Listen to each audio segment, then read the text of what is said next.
A quiet American town on the edge of Lake Michigan. The smell of pine trees in the air, the soft crash of waves on the shore, and the last golden weekend of summer. It's September 2nd, 1973. Families are packing up their cabins, tourists are grabbing one last ice cream cone before heading home, and the little town of Frankfort, Michigan feels safe, almost frozen in time.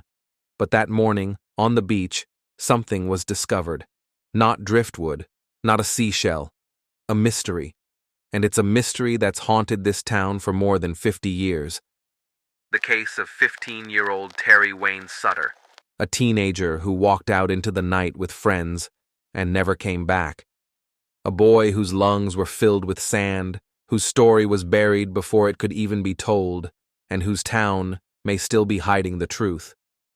So tonight, we're going to peel back the silence.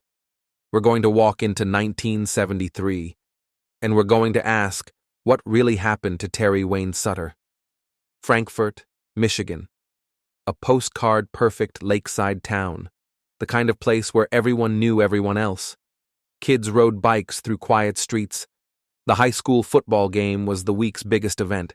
Life was simple. But on the morning of September 2nd, a tourist walking the beach saw something that shattered that simplicity.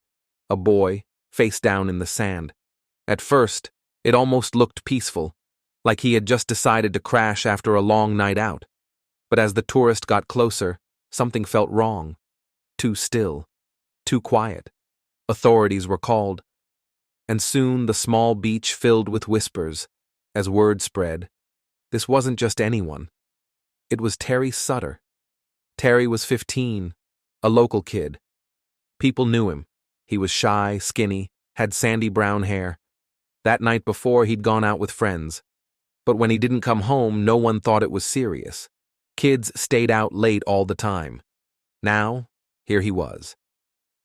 At first, the easy answer was chosen. It must have been an accident.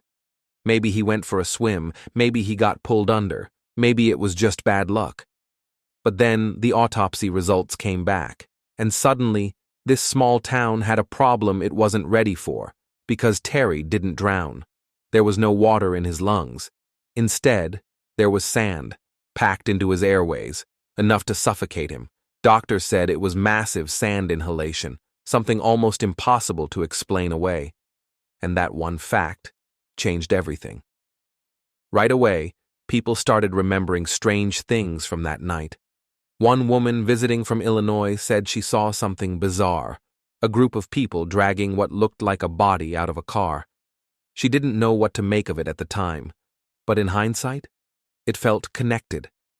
At a party nearby, someone was overheard crying. Their words, "I can't believe what they did to Terry." And other locals recalled noises, the slam of a trunk, voices in the darkness. This wasn't adding up. Then investigators discovered Terry's pants. But not where you'd expect. They weren't on the beach where he was found. They were way off, down on a pier, far away from his body. It looked like someone was staging the scene. It looked like someone was trying to make it appear that Terry had just drowned. But the evidence didn't agree. Now the rumors really started flying. Some whispered that it was just a prank gone wrong. Maybe some older kids buried Terry in the sand as a joke, and it ended in tragedy. Others thought there was a fight. Terry had been at a party, things got heated, and when it was over, he didn't walk away. But then came the darkest whispers. That Terry had been at a party where much more was happening. That adults with money and influence were involved. That maybe he saw something, or maybe he knew something, that made him dangerous. And the most unsettling part? Whenever investigators got close to these rumors, people went quiet. One detective later admitted, people who looked into Terry's case got threatened. Reporters said the same. Families claimed they felt pressure to stop asking questions. It was as if the entire town wanted this story to disappear. The case was reopened more than once. A grand jury heard evidence. Rewards were offered. And still, nothing. No one charged, no one punished, just silence. Terry's sisters never gave up. Decades later, they created a Facebook memorial, sharing his story, hoping someone would finally speak up. And then, in 2025, a new voice entered the story. Ashley Flowers, host of the Crime Junkie podcast, brought Terry's case back into the spotlight.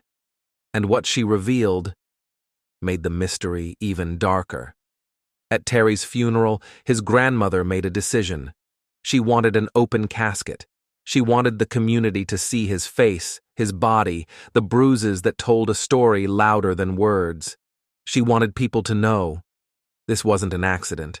Doctors said his lungs were so full of sand that they were, in their words, crunchy. That detail haunted everyone who heard it. And even after his funeral, the shadows followed him. Because Terry's gravestone didn't stay standing for long. It was vandalized, again and again and again.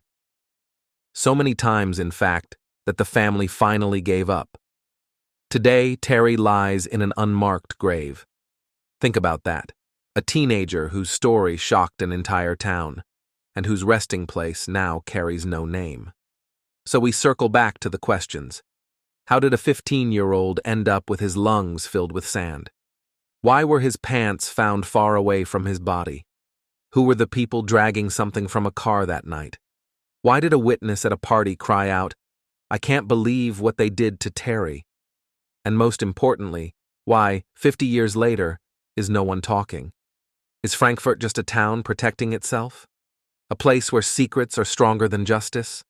Or is this case an example of how small-town silence can bury the truth as deep as the sand on its beach? For over 50 years, the story of Terry Wayne Sunter has haunted Lake Michigan's shoreline. A boy who walked out into the night and never came back. A story of sand, silence, and secrets. And maybe, just maybe, the people who know the truth are still out there. So now I'll ask you, was this a prank gone horribly wrong? A fight that spiraled out of control? Or was Terry silenced because he knew too much? Drop your theories in the comments. I want to hear what you think. And if mysteries like this keep you hooked, hit that like button, subscribe, and ring the bell. Because every week, we're digging up stories just like this.